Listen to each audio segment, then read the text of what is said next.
ஒரு சில மக்கள் புகாரி என்கிற நபிமொழி தொகுப்பில் 4674 மறுமை நாளில் ஒரு சில மக்கள் நிற்பார்கள்.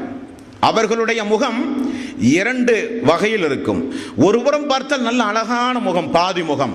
இன்னொரு முகம் பார்த்தால் மிக மிக அருவருக்கத்தக்க மிக மிக கோரமான முகம். இரட்டை முகம் உடைய மக்கள் மறுமை நாளிலே எழுப்பப்படுவார்கள். இரட்டை முகமுடைய மக்கள் வானவர்களிடத்தில் கனவில் பொழுது ரசூலுல்லாஹி ஸல்லல்லாஹு அலைஹி வஸல்லம் பார்த்த சம்பவத்தினுடைய அதிபயங்கரமான காட்சி இந்த காட்சி.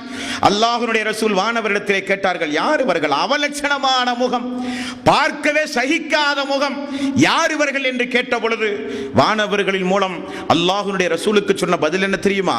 இவர்கள் நன்மையோடு தீமையும் கலந்து கலந்து செய்கிற மக்கள். தொழுவார்கள், அநியாயம் செய்வார்கள், நோன்பு வைப்பார்கள், எல்லா ஹராமான காரியத்தையும் செய்வார்கள், நன்மையையும் தீமையையும் சரிசமமாக செய்த மக்கள். தீமையை செய்கிற பொழுது வருந்த எண்ணமில்லாத மக்கள், தீமையை செய்கிற பொழுது தௌபா செய்யாத மக்கள், தீமையை செய்கிற பொழுது இந்த நேரத்தில் மரணித்தால் நம்முடைய நிலை என்ன என்று யோசிக்காத மக்கள். தீமையையும் அனுப்பினார்கள், நன்மையையும் அனுப்பினார்கள். அது மறுமை நாளில் அவனுடைய உடல் அமைப்பு முறையை மாற்றி அமைத்தது.